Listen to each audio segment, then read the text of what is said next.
নমস্কার। আজকের বিশেষ এপিসোডে আপনাদের সকলকে স্বাগত আরও একবার। আমরা জানি যে বিগত 25-30 বছর ধরে বিজ্ঞানীরা কিন্তু বারবার সচেতন করেছেন গ্লোবাল ওয়ার্মিংয়ের কথা বলে, গ্রিন হাউস এফেক্টের কথা বলেও। আমরা সাধারণ মানুষ হয়তো খুব বেশি গুরুত্ব দিইনি, কিন্তু আজ আমরা বোধহয় বুঝতে পারছি যে গ্লোবাল ওয়ার্মিংয়ের প্রভাব আমাদের দৈনন্দিন জীবনে কতটা পড়ছে। কিন্তু শুধুই কি গ্লোবাল ওয়ার্মিং? তার উপরে যদি আবার আসে এল নিনো, তাহলে সেখান থেকে কিন্তু মারাত্মকভাবে বৃদ্ধি পায় তাপমাত্রা, ঘটে তাপপ্রবাহ, এমনকি আমরা দেখতে পাই খরা, যেখানে ফসলের উৎপাদন সেটাও কিন্তু হ্রাস পায়। সেই এল নিনো এবছর অর্থাৎ 2026-এ কি সুপার এল নিনো রূপ নিতে পারে?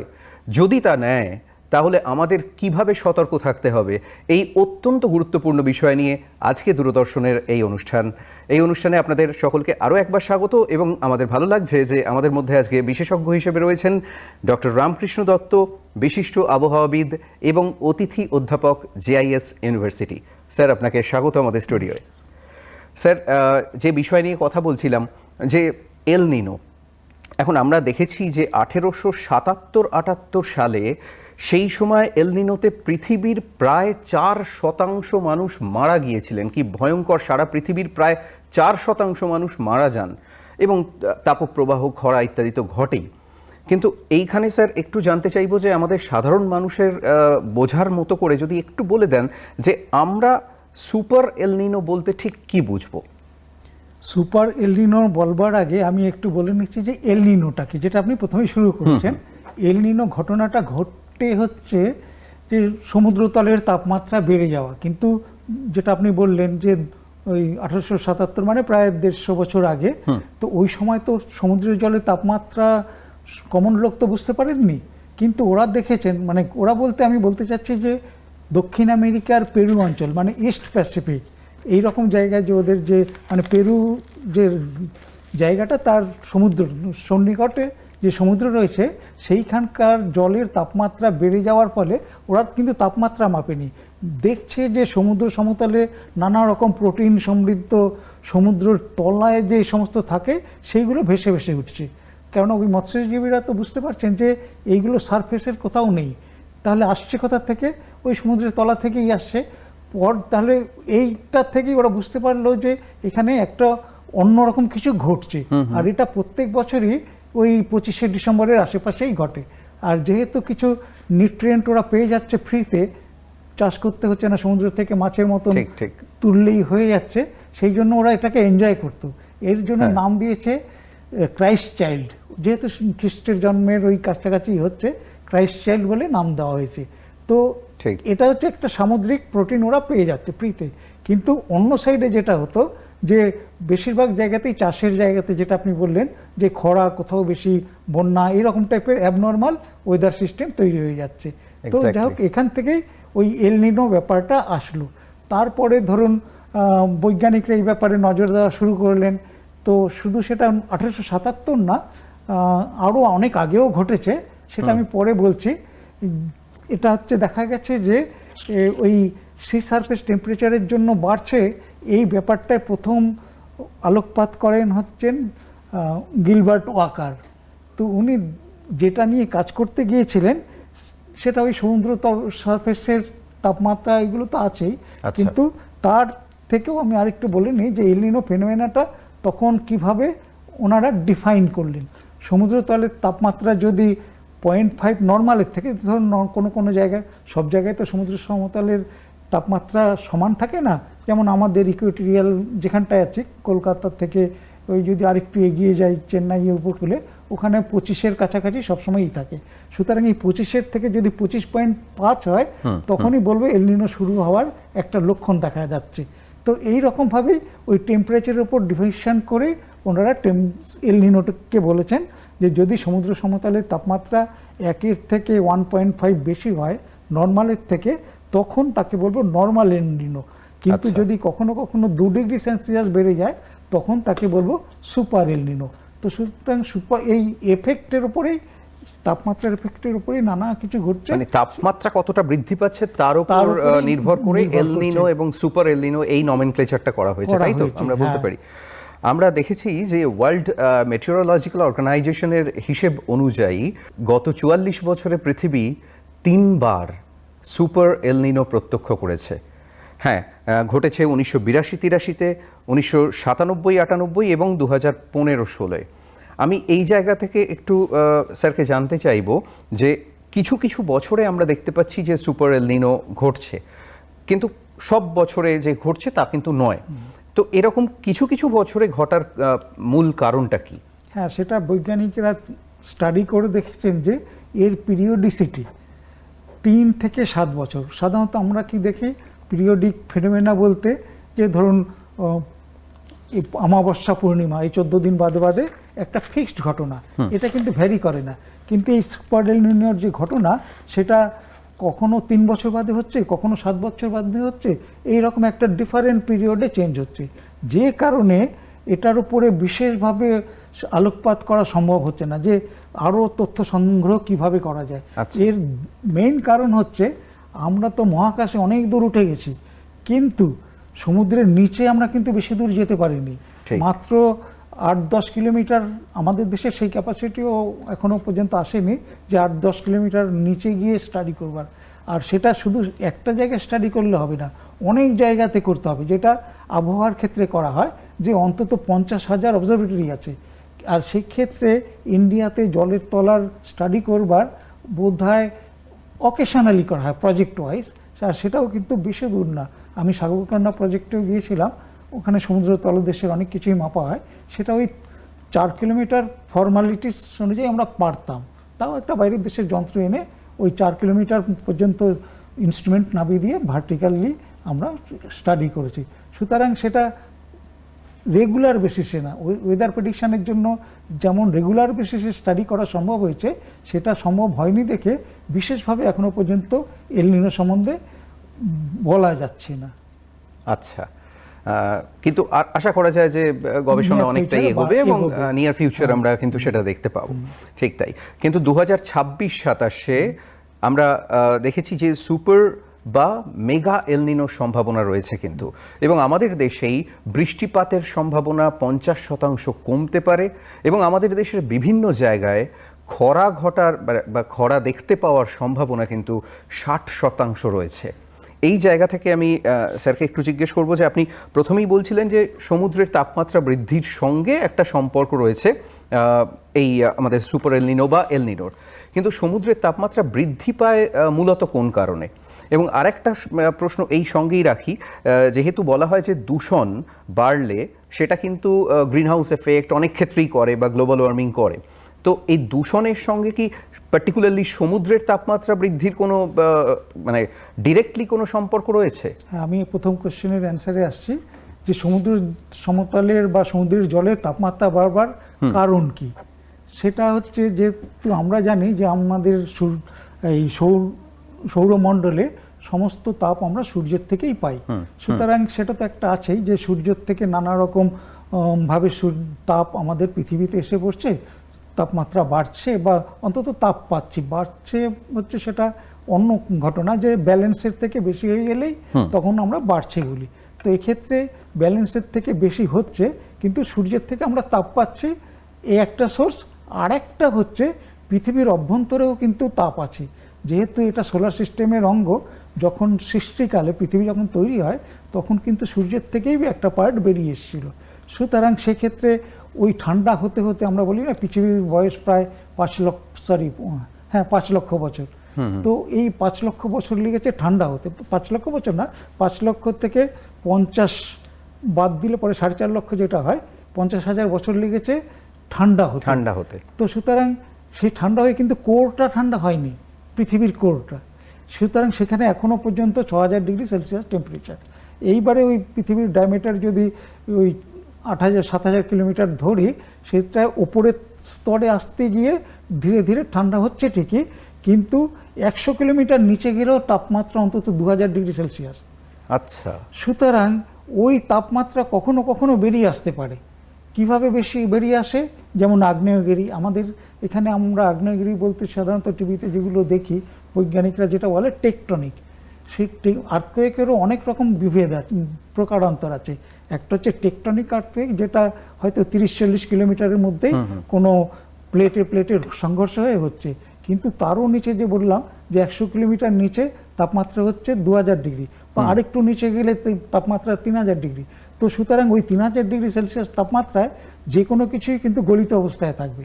আর সেই গলিত জিনিসগুলো, সেটা খনিজ হতে পারে, লোহা হতে পারে, কোবাল্ট, নিকেল, সমস্ত সবই হতে পারে, ওগুলো কিন্তু বেরিয়ে আসবার চেষ্টা করবে এবং সেই কারণে সমুদ্রের তাপমাত্রা কিন্তু বাড়তে পারে। আমরা এই জায়গাতে আলোচনায় আসবো, এবং সবচেয়ে বড় কথা হচ্ছে যে এই আশঙ্কা যেমন রয়েছে আমাদের এবছরেই, তাহলে তার সেখান থেকে প্রতিকারের উপায়টাই বা কি, সেই নিয়ে আমরা কথা বলবো।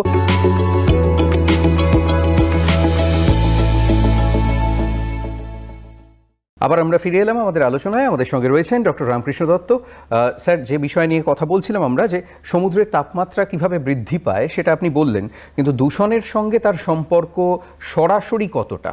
হ্যাঁ, এবারে হচ্ছে আমরা দেখেছি যে নর্মাল আমরা ঘরেই জানি যে ধরুন কারুর জ্বর হয়েছে, তাকে 2-3টে জ্যাকেট পরিয়ে দেওয়া হচ্ছে, তার মানে তাপমাত্রাটা বেড়ে যেতে পারছে না। সেই গ্রিন হাউস এফেক্টে কিন্তু ওই ব্ল্যাঙ্কেটের কাজই করছে একদম। সুতরাং যে ব্যালেন্স, সেটা যদি নর্মাল পৃথিবী হতো, যে গ্রহে জলীয় বাষ্প নেই, সেখানে কিন্তু তাপ আসছে, তাপ বেরিয়ে যাচ্ছে, ব্যালেন্স হয়ে গেল। কিন্তু আমাদের এখানে যেহেতু জলীয় বাষ্প অথবা আমাদের বৈজ্ঞানিক উন্নতির ফলে নানা রকম কলকারখানা, পলিউশন এগুলো তৈরি করছি, তার ফলে কিন্তু আকাশে অন্তত 7-8 কিলোমিটার উঁচু পর্যন্ত একটা পলিউশনের লেয়ার তৈরি হয়ে যাচ্ছে, আর এইগুলো ওই ব্ল্যাঙ্কেটের কাজ করছে। সুতরাং তাপ, সূর্য থেকে যে তাপ আসছে সেটা ওই কম্বল ভেদ করে চলে আসতে পারছে, কিন্তু বেরিয়ে যাওয়ার সময় সেকেন্ডারি রেডিয়েশন বলে, প্রাইমারি রেডিয়েশন আসলো, কিন্তু সেকেন্ডারি রেডিয়েশন, সেই ক্ষেত্রে সেকেন্ডারি রেডিয়েশনের ওয়েভলেন্থ একটু হয়ে যাচ্ছে, যে দুরকম ওয়েভলেন্থ।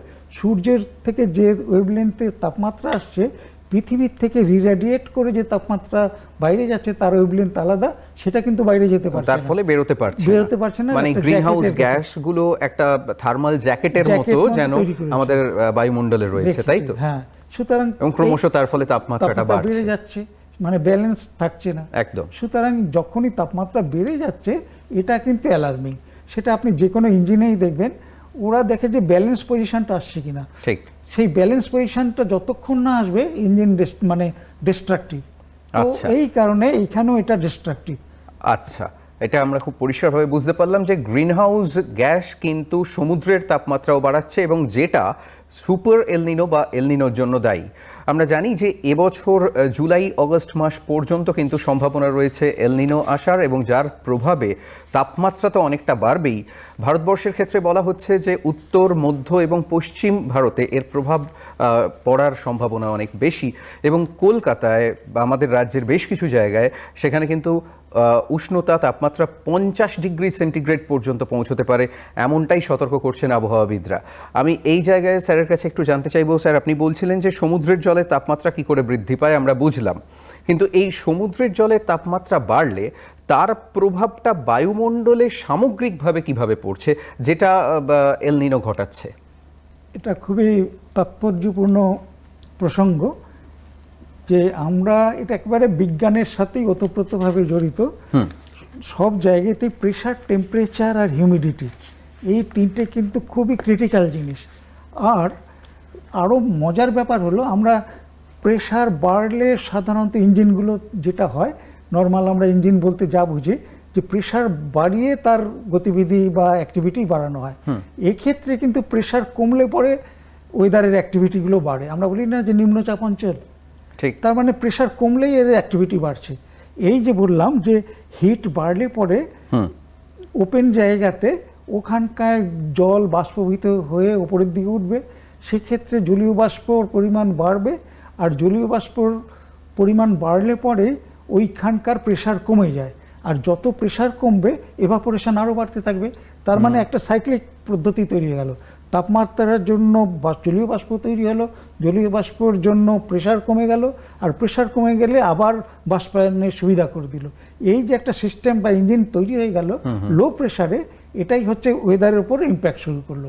তার মানে তাপমাত্রা ছিল সারফেসে, সমুদ্র সমতলে, সেই তাপমাত্রাতে জলীয় বাষ্প বাড়তে শুরু করলো, বাড়ার পরে যেটা হলো যে একটা সাইক্লিক অর্ডারে একটা ইঞ্জিনের মতন তৈরি হলো, মানে Right. আরো প্রেসার কমা শুরু হয়ে গেল, যেখানে এবং তার প্রভাব পড়ছে সামগ্রিকভাবে বায়ুমণ্ডলে গিয়ে। বায়ুমণ্ডলে। আচ্ছা, তো এই জায়গায় আপনাকে বলবো যে সুপার এলনিনো তো শুধুমাত্র যে গরম বাড়ায় তা তো নয়, দেখা যাচ্ছে যে এটি জলবায়ুর পরিবর্তনের, সামগ্রিকভাবে জলবায়ু, শুধু আবহাওয়া নয়, জলবায়ু বা ক্লাইমেট চেঞ্জের গতিকেও কিন্তু ত্বরান্বিত করে এবং যার প্রভাব সুদূর প্রসারী। এই জায়গায় আপনার কাছে জানতে চাইবো যে জলবায়ুর উপর কি কি ধরনের প্রভাব বিস্তার করে? হ্যাঁ, এখানে বলতে গেলে আমি আবার সেই গিলবার্ট ওয়াকারের কথা বলছি। উনি একজন ব্রিটিশ সায়েন্টিস্ট, 1800 মানে 1900 শতকের প্রথম দিকে, মানে এই ধরুন 1920 বা এরকম সাল নাগাদ উনি মানে ইন্ডিয়ান মনসুনের উপরে অনেক কাজ করেছিলেন। আচ্ছা। তখন তিনি দেখিয়েছেন যে মনসুন সিস্টেমটা কেন হয়। উনি বলেছিলেন যে ওয়াকার সার্কুলেশন বলতে একটা ব্যাপার, যেটা হচ্ছে ধরে নিচ্ছি যে পৃথিবীর রয়েছে ইকুয়েটোরিয়াল রিজিয়নে বায়ুপ্রবাহটা কিভাবে হয়। তো ইকুয়েটোরিয়াল রিজিয়নে বায়ুপ্রবাহটা উনি দেখিয়েছিলেন যে হরাইজন্টাল ফ্লো না, সাইক্লিক ভাবে যাচ্ছে। আচ্ছা। মানে উঠছে নামছে, উঠছে নামছে। আচ্ছা। নাগরদোলা আছে না, যে ঠিক, ভার্টিক্যাল ঠিক, যেটা, সেই রকম। আর যেখানটায় উঠছে সেখানটায় ওয়েদার হবে, যেখানটায় নামছে সেখানটায় খরা হবে। আচ্ছা। এটা একটা পার্মানেন্ট সিস্টেম, উনি এটা প্রেডিক্ট করে গিয়েছিলেন। তার ফলে কিছু জায়গায় খরা যেমন হবে, কিছু জায়গায় আবার অতিবৃষ্টি হতে হ্যাঁ, পারে, তাই এটা তো? হচ্ছে নর্মাল। যেমন আমাদের মনসুন হচ্ছে, মনসুনের সময়তে নিশ্চয়ই তার আশেপাশেই আপড্রাফট হবে, আপড্রাফট মানে ওপর দিকে যাবে, সুতরাং সেখানটায় বৃষ্টিপাত হবে, ওয়েদার নর্মাল থাকবে। কিন্তু এই প্যাটার্নটাকে ডিস্টার্ব করছে কেউ। আচ্ছা। তখন তিনি স্টাডি করে দেখলেন যে পেরু অঞ্চলে, যেটা একটু আগে বলছিলাম, তাপমাত্রা বৃদ্ধির জন্য ওইখানটাতে যে জলীয় বাষ্প তৈরি হচ্ছে সেটা এই ওয়াকার সার্কুলেশনকে ডিস্টার্ব করছে। মানে নর্মাল যেখানটায় আপড্রাফট হতো সেই জায়গাটায় হয়তো ডাউনড্রাফট হয়ে গেল। তার মানে আচ্ছা। যেখানটায় খরা ছিল, ওয়েদার ছিল, সেখানটায় খরা হয়ে যাবে। এই ঘটনাটাই এবারে ইন্ডিয়ার উপর এসে পড়ছে, যে ইন্ডিয়ার যে সমস্ত জায়গাতে আপড্রাফট ছিল সেই সমস্ত আমরা জায়গাতে সহজ এখন করে draft কিছুটা বুঝলাম এটা, যে যেমন কিছু জায়গায় অনাবৃষ্টির সম্ভাবনা রয়েছে, কিছু জায়গায় অতিবৃষ্টির সম্ভাবনা রয়েছে, আবার ঘূর্ণিঝড়ের মতো সম্ভাবনাও তো থাকে। আমি এই জায়গায় একটু জানতে চাইবো যে কিছুদিন আগেই উত্তরপ্রদেশে আমরা দেখেছি যে একটা ভয়ঙ্কর ঝড় এবং তাতে অনেক প্রাণ চলে গেছে অনেক মানুষের। এই রকম একটা ঘটনা যে ঘটলো, সেটা সাধারণত আমাদের দেশে এই ধরনের ঝড় খুব বেশি আমরা দেখি না। এটা কি এল নিনোর শুরু হয়েছে বলে আমরা বলতে পারি? হ্যাঁ, এটা আমার নানা সায়েন্টিস্টের নানা রকম মত থাকতে পারে, কিন্তু তবু আমি বলছি, আমি স্টাডি করে যেটা দেখেছি যে ময়েশ্চার কন্টেন্টের উপর এটা অনেকটা ডিপেন্ড করে। আমাদের যেহেতু ইকুয়েটোরিয়াল রিজিয়নের মধ্যেই আছে, আর ইন্ডিয়ার উত্তর দিকে হিমালয় পাহাড় থাকাতে ময়েশ্চার পরিমাণ প্রচণ্ডভাবে বেশি, সুতরাং ময়েশ্চার বেশি থাকলে সাধারণত এই ফেনোমেনা ঘটে না, টর্নেডোর মতন ঘটনা। কিন্তু এবারে যেটা হয়েছে, বা এই টর্নেডোর মতন ঘটনা ঘটবার জন্য যেটা দরকার, ময়েশ্চার একটু কম হতে হবে, কিন্তু থার্মাল অ্যাক্টিভিটি বেশি হতে হবে। সুতরাং এল নিনোর জন্য থার্মাল অ্যাক্টিভিটি তো বাড়তেই পারে, আর ময়েশ্চার কম, এই দুইয়ের সমন্বয়ে এই টর্নেডোর মতন ফেনোমেনা ঘটতে পারে। আচ্ছা, 2026-এ যে বলা হচ্ছে এই সুপার এল নিনো ঘটার সম্ভাবনা রয়েছে, এবং যে কথা স্যার আপনাদেরকে সতর্কও করলেন একই সঙ্গে, এবং যেটা European centre for medium range weather ফোরকাস্টের বিশেষজ্ঞরা বলছেন যে এটি গত 100 বছরের মধ্যে অন্যতম শক্তিশালী এল নিনো হতে চলেছে।